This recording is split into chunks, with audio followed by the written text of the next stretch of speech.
9h30 sur Europe 1, le journal des médias avec Guillaume Janton. Et à la une ce matin, France 2 accusé de propos colonialistes lors de la cérémonie d'ouverture des Jeux Olympiques. Le chroniqueur de Canal+, Sébastien Toen, s'en prend une nouvelle fois à Ophélie Meunier. Et tous les détails de la nouvelle émission de Stéphane Bern à la rentrée sur France 2.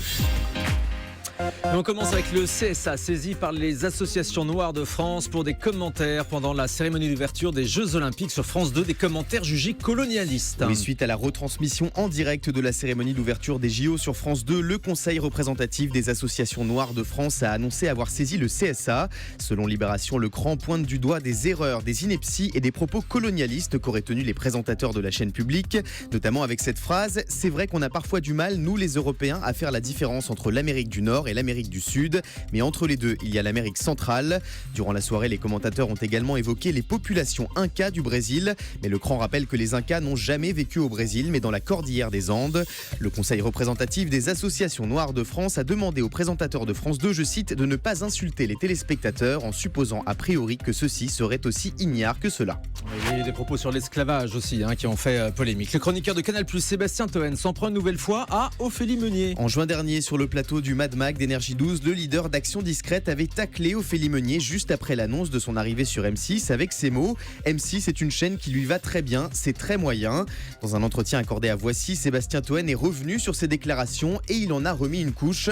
À un moment, avec Action Discrète, j'avais des procès avec des ministres comme Brice Hortefeux ou Éric Besson, donc attaquer une pauvre stagiaire de la TNT, c'est moche.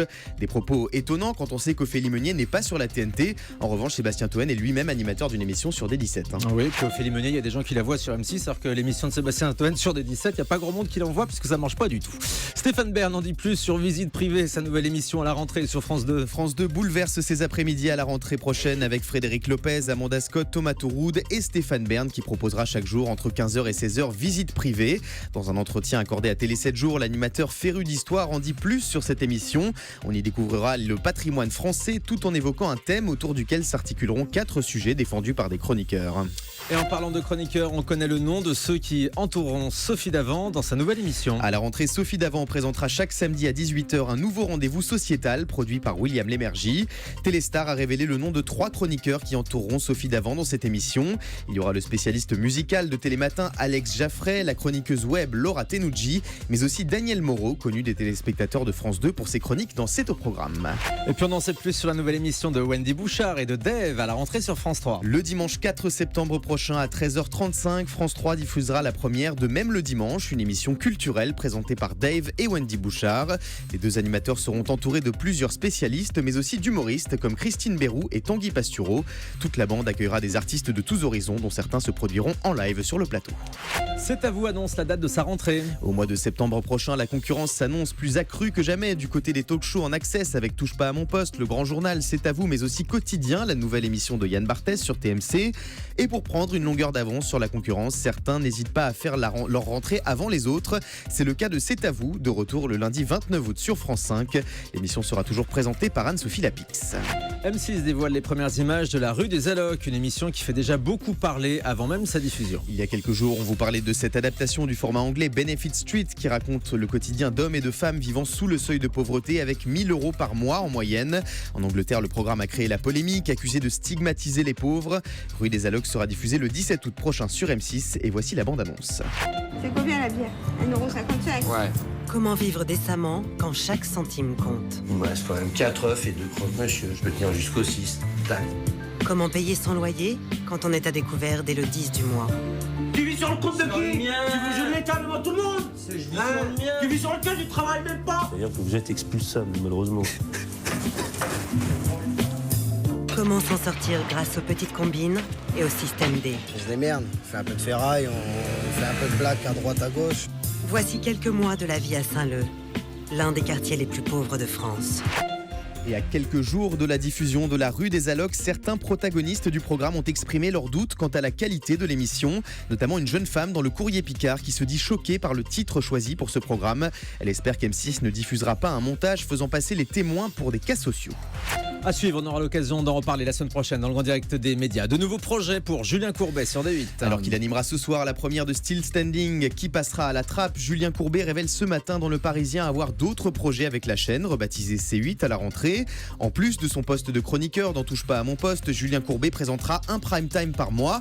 Faut pas abuser, lancé la saison dernière en alternance avec les 7 péchés capitaux, l'émission qu'il présentait sur TF1 dont il a récupéré les droits pour en faire un pur divertissement en direct. En revanche, une autre émission de Julien Courbet ne reverra pas le jour, Les Rois du Barbecue, un acte manqué selon l'animateur, quel dommage. Julien Courbet révèle également être en pleine préparation d'un nouveau one-man show. Et dans un instant, on parlera de Still Standing qui passera à la trappe, le nouveau jeu présenté par Julien Courbet. On sera en direct avec le producteur de l'émission.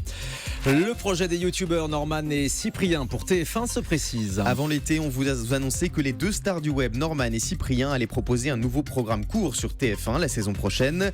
Selon Téléstar, il s'agira d'une mini-série diffusée juste avant le prime time de la une. Elle racontera avec humour le quotidien de deux jeunes hommes. 10 épisodes de 6 minutes auraient déjà été commandés. En revanche, aucun titre n'a été dévoilé pour l'instant.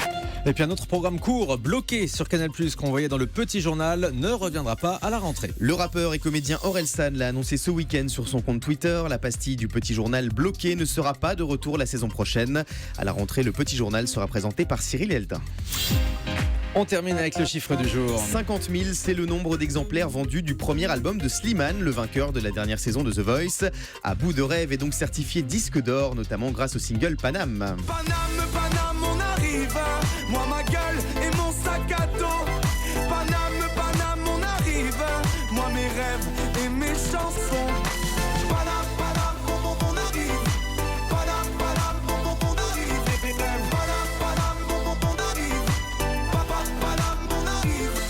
C'est pas mal ce titre, hein. Ça ressemble un petit peu à Stromae, mais c'est Slimane, donc de The Voice, et on voit que les gagnants de The Voice depuis quelques années rencontrent un vrai succès après le carton de Kenji notamment, les frérots de la Vega aussi, Louane qui eux n'ont pas gagné, mais on constate que The Voice est vraiment un vivier de talent. Merci Guillaume, j'entends.